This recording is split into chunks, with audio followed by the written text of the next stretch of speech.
Yeah, my name is Noel Hensey. I'm a multi-disciplinary concept artist who lives and works in County Kildare. I'm a graduate of the MA course at Chelsea College of the Arts, and last year I won the Visual Artists Ireland Experiment Award. So the first work I'm going to show you is a work entitled Lost and Found. So the main inspiration for my practice is the work of Marcel Duchamp, and so basically, specifically Duchamp's model of found or ready-made art. So in 2001, I undertook a photographic project where I basically photographed found sculpture in my immediate environment. So this is an example of one of those photographs. So just to give you a bit of context with the work, I was out walking by a river one day and had a realization that when my mind was whole, it was full of nothingness. I had a spray can on me at the time, and later on in the walk, I spray painted the statement, "Everything is nothing, nothing is everything," on a weir along the river. So I returned to document the statement the following day and noticed someone had pushed a number of round bales into the river near the statement. So this is the first time I'd encountered the middle ground between what I considered art and life.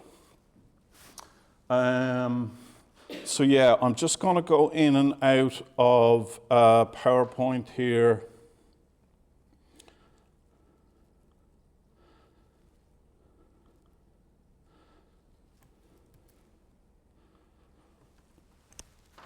So this is a work entitled Lighting System. I'll just check the volume here.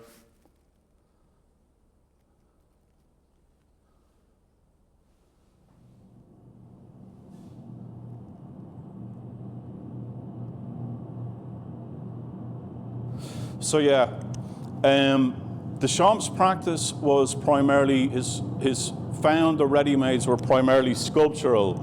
So what I try to do in my practice is I try to expand upon that to include like found phenomena or found situations. So this is a video that was shot on the M50 motorway in Dublin. Now, I don't know if you've ever experienced this phenomena, but there's a very unique lighting system on the M50 in Dublin. All the lights don't activate at once. They all have individual sensors, and when the requisite amount of light is present, the lights gradually activate. So if you drive up at dusk, there's this like phenomena where all the lights kind of come on one after the other, and they kind of crescendo. So yeah, it's a very simple construct. It's just a single take, and it documents this process.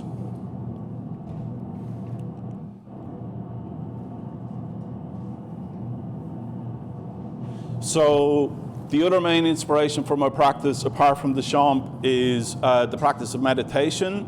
So I thought that this phenomenon was like a good visual metaphor for the practice, in that both involved single-pointed concentration that led to a harmonization between internal and external worlds. So it just crescendos out. We got quite lucky that night. Right at the point where all the lights were on, we drove into a sunset. So it just fades out there.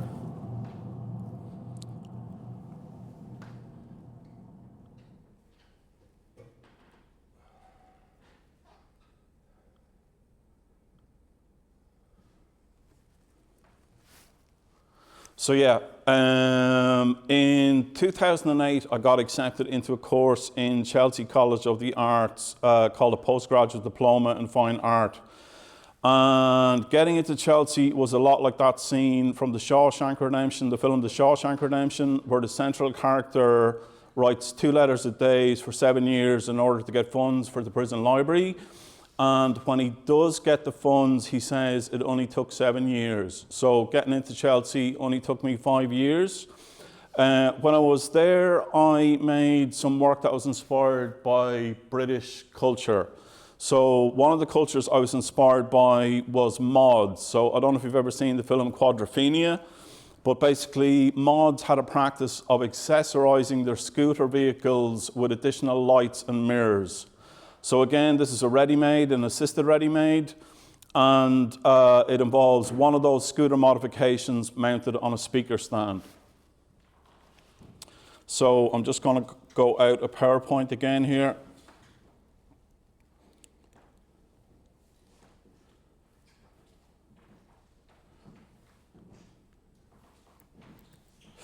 So the work, I did the postgraduate diploma in Chelsea, and then I moved on to a course called a Master's in Fine Art. And this is a work for my degree show. So it has two inspirations. One is the concept of perceptive fluidity. Now it sounds kind of quite highfalutin or whatever, but basically perceptive fluidity would be akin to films that you see that are shot in a single take. So say for example, recent examples are films like Dunkirk 1917 and Boiling Point. So it's a full feature-length film, but it's shot in a single take. So that's what I'm talking about by perceptive fluidity. In Buddhism, it's referred to as flow state. So there's three examples in this work, three examples of perceptive fluidity in this work, and they're juxtaposed by an example of listening. And in this case, it's a scene from the Coen brothers, The Big Lebowski, and the central character, the dude, he's preparing for an upcoming bowling competition, and what he does is he's listening to professional bowlers make good strikes. So I'll just let it play, is the best way of explaining it.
Yeah, so that's a work entitled Rollage or Rinse Out Sound.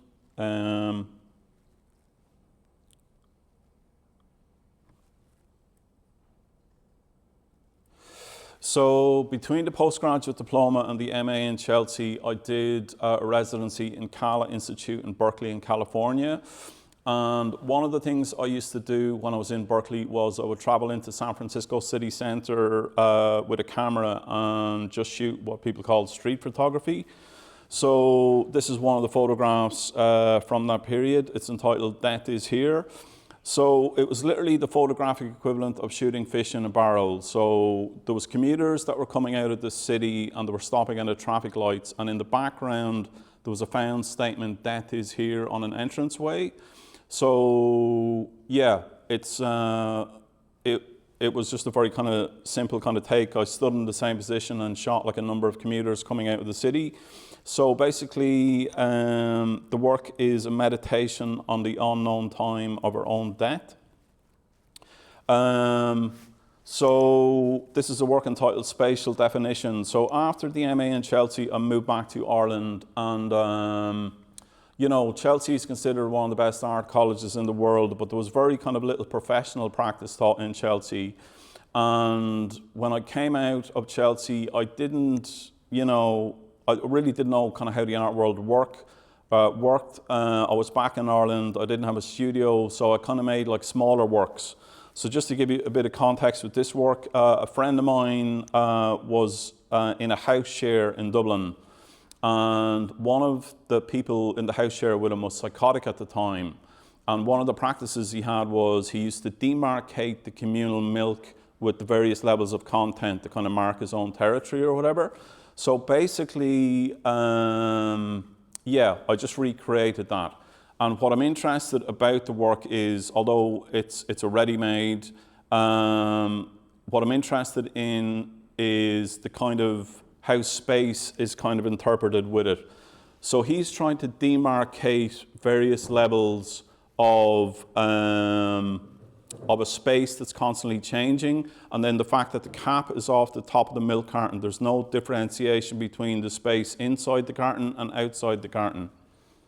So this is another work concerned with space. So I won the Kildare County Council Emerging Visual Artists Exhibition Bursary Award in 2011. So this is the exhibition I made with the Bursary Award. And it's a work entitled Sound Garden. So it's inspired by Japanese rock gardens, Karazanzu. So there's a famous Japanese rock garden, or there's a famous Japanese garden in Kildare. So this was one of the inspirations behind this work.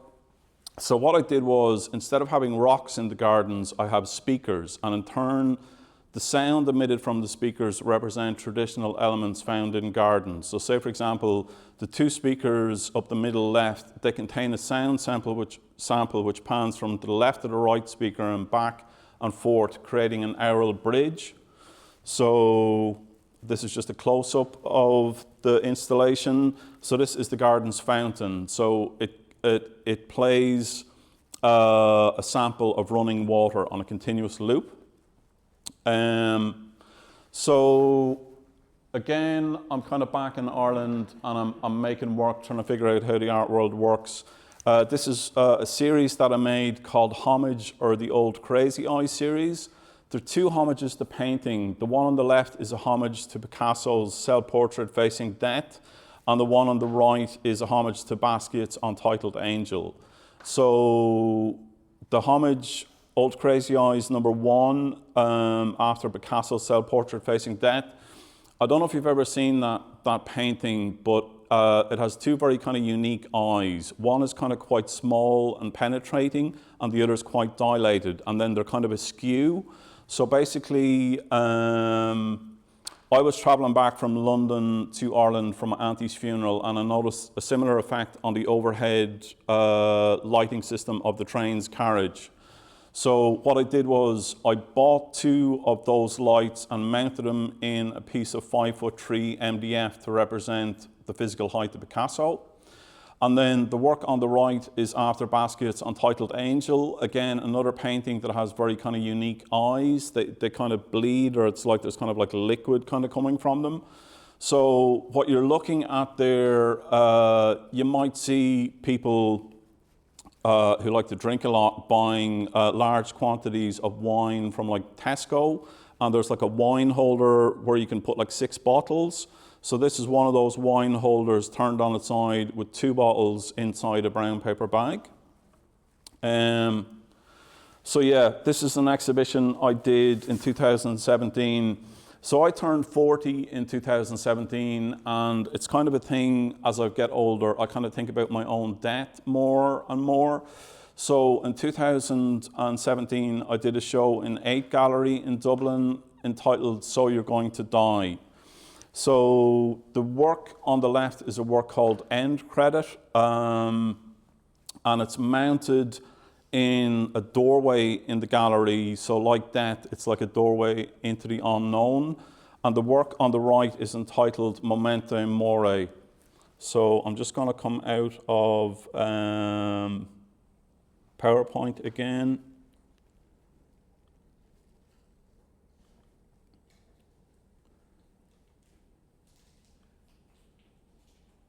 Yeah, so going back to the practice of meditation, I can't remember the original inspiration, but basically I saw a film and there was an actor acting dead, and I was like blown away by the kind of presence he had, even though he was acting dead. So what I did was I downloaded the entire Coen Brothers oeuvre and I edited out every scene where an actor acts dead. So I'll just let it play for you here.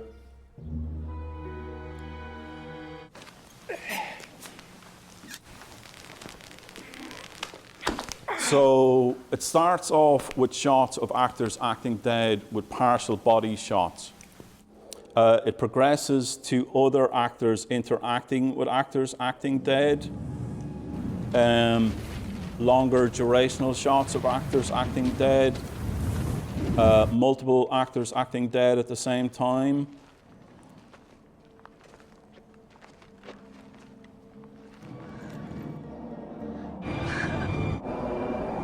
Hopefully there's a progression where that becomes more kind of present. So the shots, they're like longer durational shots, or they're headshots of actors acting dead. And then... I think he's hit.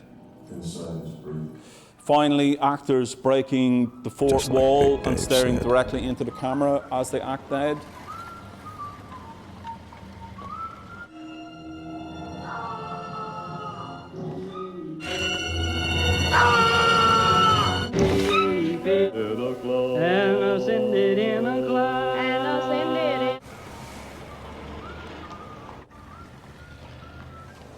Yeah, so that's Memento Mori.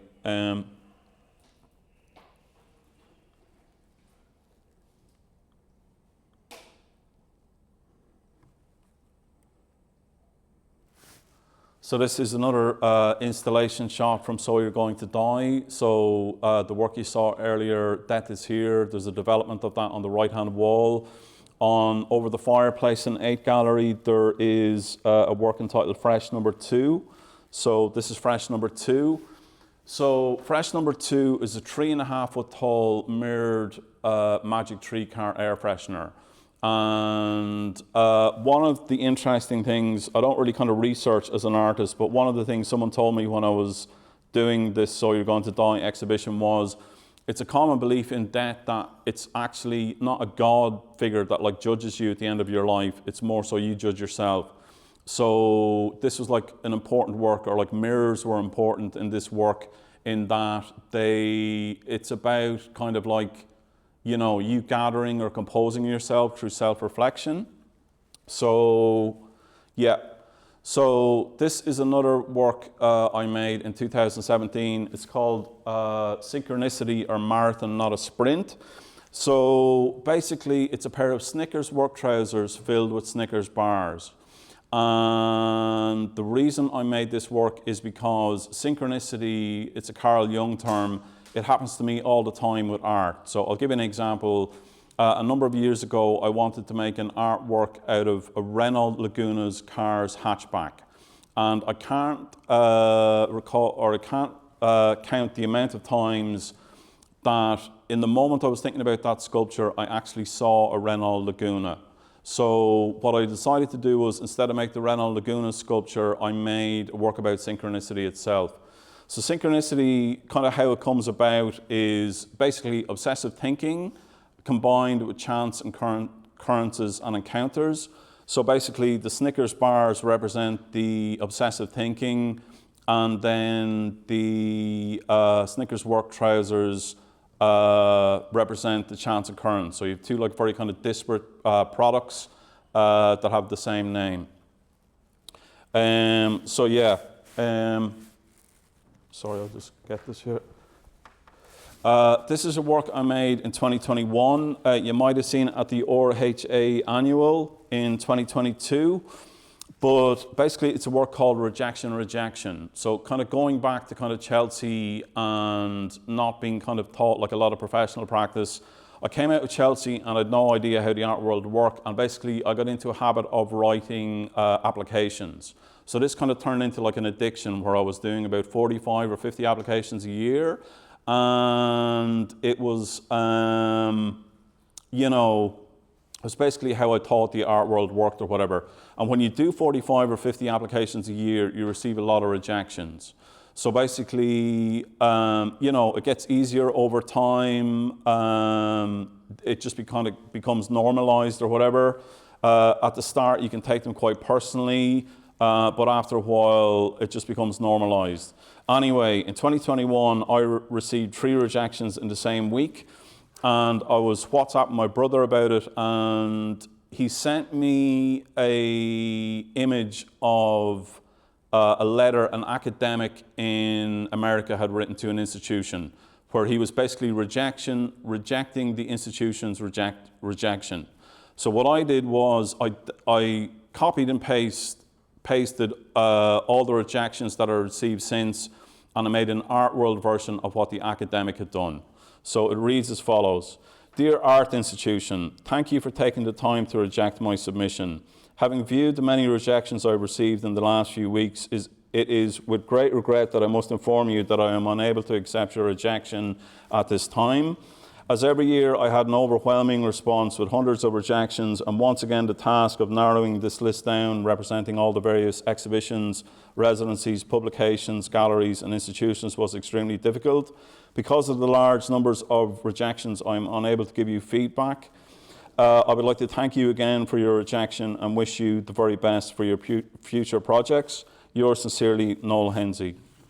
So, yeah, so that's it in its form. It's basically just like an email. Yeah.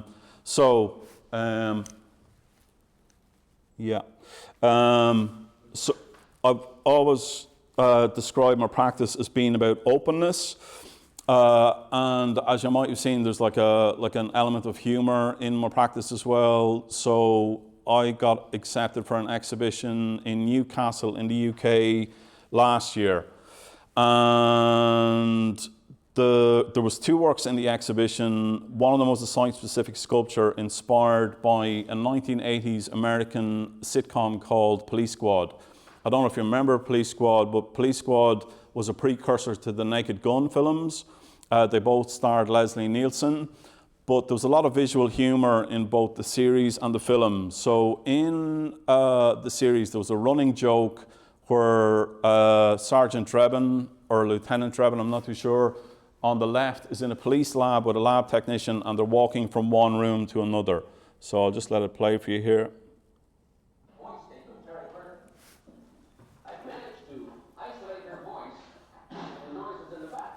Yeah. So basically what I did was I recreated the stage set from Police Squad. So this is an exhibition entitled Openness. So when you walk into the exhibition, you could navigate the structure the same way that Lieutenant Drebin did in Police Squad. So you could either walk through it or walk around it. So when you walked through it, you walked onto a video. So again, this idea of openness. So the Police Squad structure was about kind of like a visual metaphor for physical openness. And then this video is about emotional openness. So I'll just come out of PowerPoint here again.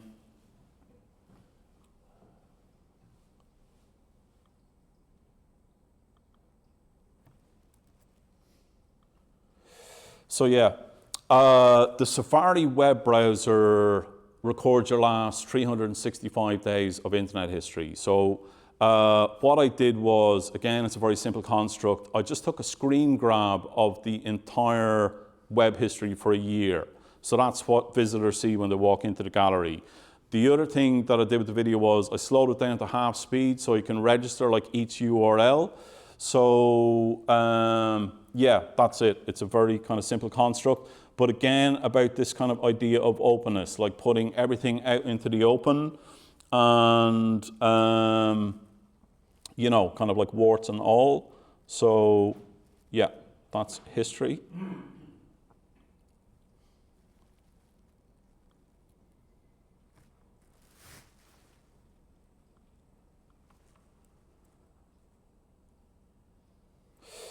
Yeah. So again, continuing this idea of openness. So the work in the foreground is entitled Spiritual Friend, or he sees you when you're sleeping, he knows when you're awake, he knows when you've been good or bad, so be good for goodness sake. So just to give you a bit of context with this work, I had a car for 14 years and had a disgusting habit of, when stuck in traffic, of cleaning my ears with my fingers and wiping the contents under the driver's seat of the car. Now, the car failed its NCT in 2022, and I brought it to a breaker's yard and removed the seat. So the seat is mounted on a bespoke pedestal, and when you walk into the gallery, you look down at a mirror, and on the right you can see the earwax collected up underneath. Now, I know that this is a particularly disgusting example or whatever, but I think it's like the foundation or like essence of art. So basically what you have is you have hidden spots or hidden faults or blind spots. You put them out in the open through art, and as a result, they lose power over you. I'm not too sure kind of like the dynamics of it, but it does actually work. So there's two photographs at the back of Spiritual Friend. So I'll just show them to you here.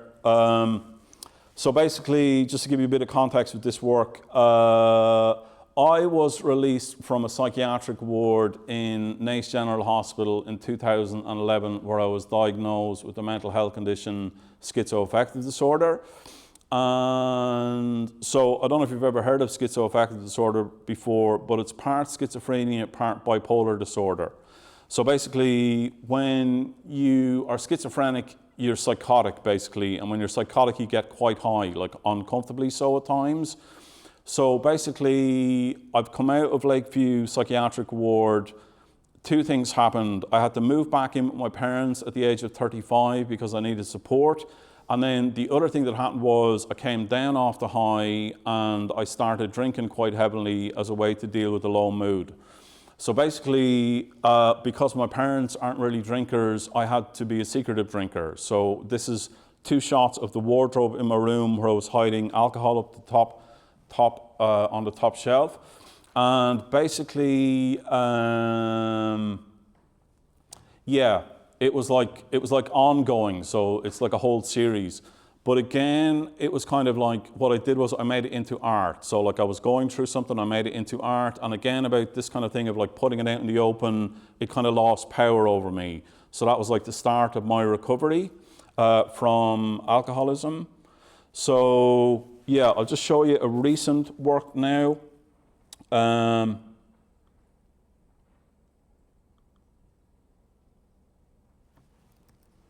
So again, it's a very kind of simple construct. So it's just, sorry, I ran the wrong one.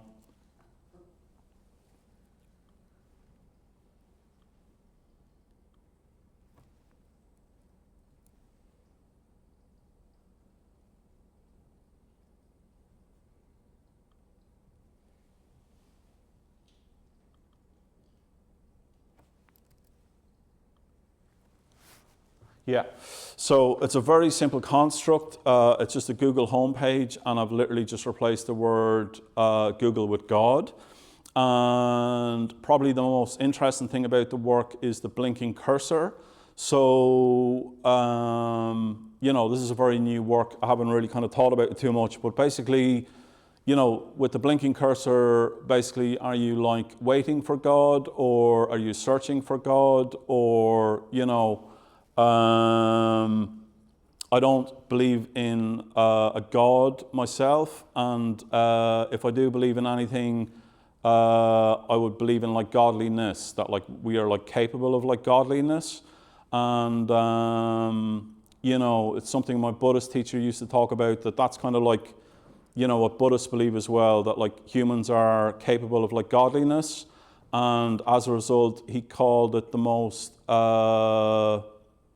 democratic of religions. But yeah, so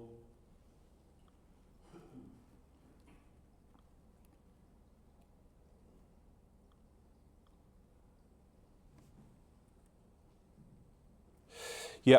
So like I said at the start of the talk, last year I won the Visual Artist Ireland Experiment Award. And it's an incredible award in that the Visual Artists Ireland provides you with a lot of money, and basically the only stipulation is that you experiment with your practice.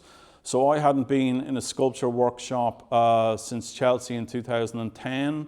So I went down to Wilkins Art Foundry in Carrigaline in Cork and experimented with materials or processes such as mould making and bronze casting.